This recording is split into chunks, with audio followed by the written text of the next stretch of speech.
Bonjour à tous, aujourd'hui on se retrouve pour une nouvelle vidéo. Aujourd'hui on va parler d'une histoire de mode.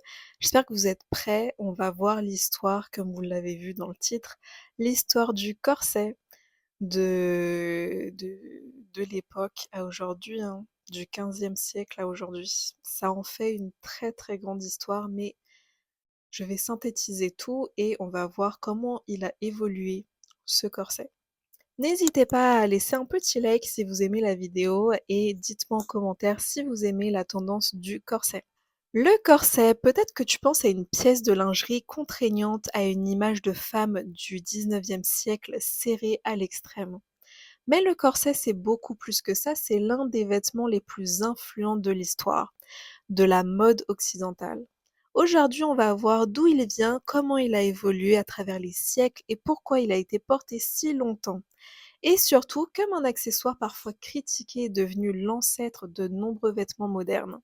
Partie 1. Les origines. Avant le XVe siècle. Si on cherche les ancêtres du corset, on trouve des formes de soutien corporel très anciennes. Même si elles ne ressemblaient pas encore à ce qu'on imagine, des formes de maintien existent depuis l'Antiquité.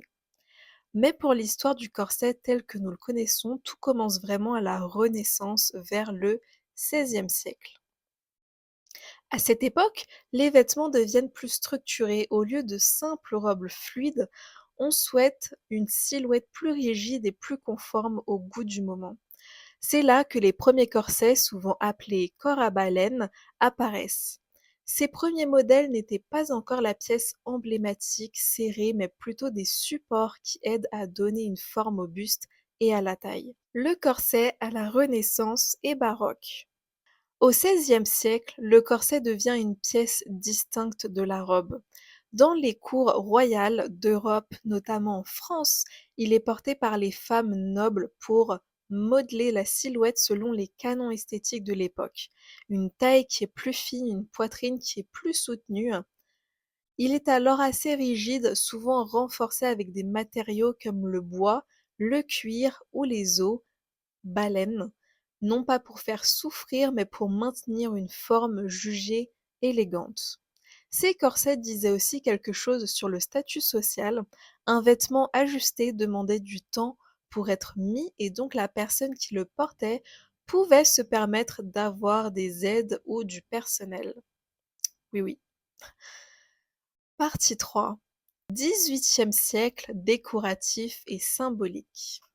18e siècle, le corset reste essentiel dans la mode européenne mais commence à évoluer dans sa forme et sa fonction. Il va plus servir seulement à structurer la silhouette de façon rigide, il va devenir aussi décoratif. On ajoute des broderies, des tissus riches, des garnitures.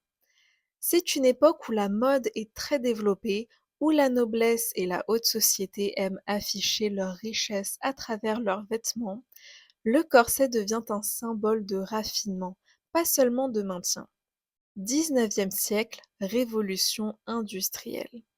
Alors au 19e siècle, c'est l'époque où le corset prend sa forme la plus emblématique. À partir des années 1830, on commence à utiliser des crochets en acier et des baleines plus efficaces, ce qui permet d'obtenir des tailles très très serrées et des silhouettes très très marquées.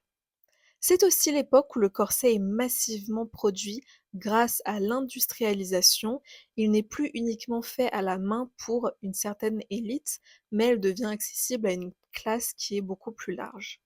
Et la forme change au fil du siècle. Il y a une taille qui est extrêmement fine pour accentuer les courbes, une silhouette qui est plus en S, du coup qui pousse le buste en avant et les hanches en arrière. Certaines femmes lacent leur corset très serré pour réduire la taille de façon spectaculaire. D'ailleurs, à cette époque-là, on se rend bien compte que certains médecins alertaient quand même les femmes parce que c'est pas bon pour leur santé, on va dire, parce que le fait de serrer, serrer, serrer la taille fait que bah, ça fait une remontée des organes. Donc les organes se déplacent dans le corps, montent vers le haut et ça peut faire, oui, des descentes d'organes et pire encore, certaines femmes, n'hésitaient pas à faire des chirurgies pour notamment, enlever quelques os, de leur cage thoracique pour que, il y ait plus de place pour faire une taille qui est fine. Et je pense qu'il y a effectivement une taille, enfin, il y a une femme qui a une taille record au niveau de sa taille, de hanche. Et du coup, en fait, on pouvait même accrocher des colliers, du coup, normalement pour le cou. Mais là, le collier, il lui allait parfaitement au niveau de ses hanches tellement son corset, serrait. Et du coup, cette taille de guêpe, c'était très, très idéalisé. Et malheureusement, c'est pas fait, enfin, c'était pas bien, en fait, de faire ce genre de choses à l'extrême. Et c'est pour ça que l'image du corset à ce moment-là, bah, prend une très, très mauvaise image. Et du coup après, il y a des couturiers comme Paul Poiret qui ont, plutôt, mis une silhouette longiligne, du coup sans les corsets à la mode. Et du coup, c'est là où petit à petit, on avait retiré un peu le corset. Mais voilà. Continuons parce que on est seulement au XXe siècle, c'est-à-dire là où il y a le déclin. Donc, au tournant du XXe siècle, la mode commence à changer profondément et les femmes veulent plus de liberté, du coup, de mouvement. Du coup, voilà, l'idée d'un corps qui est très serré devient de moins en moins populaire. Mais c'était quand même très, très difficile de montrer ça aux femmes, hein. Il fallait, beaucoup, beaucoup, pour les conquérir, que c'est aussi très joli à porter sans. Et du coup, dans les années 1910, où la silhouette devient plus naturelle, après la Première Guerre mondiale, le corset commence à être remplacé par des pièces comme la gaine, le soutien-gorge moderne ou des vêtements qui sont du coup plus souples. Et dans les années 1920, la mode garçonne valorise une silhouette qui est droite et sans taille marquée, ce qui éloigne encore le corset de la mode mainstream. Du coup, comme je le disais, à ce moment-là, il y a des couturiers comme Paul Poiret qui viennent et qui enlèvent le corset et qui mettent cette silhouette droite tendance. Partie 6, contestation et symbolisme. Le corset n'a pas seulement évolué techniquement, il a aussi été critiqué socialement.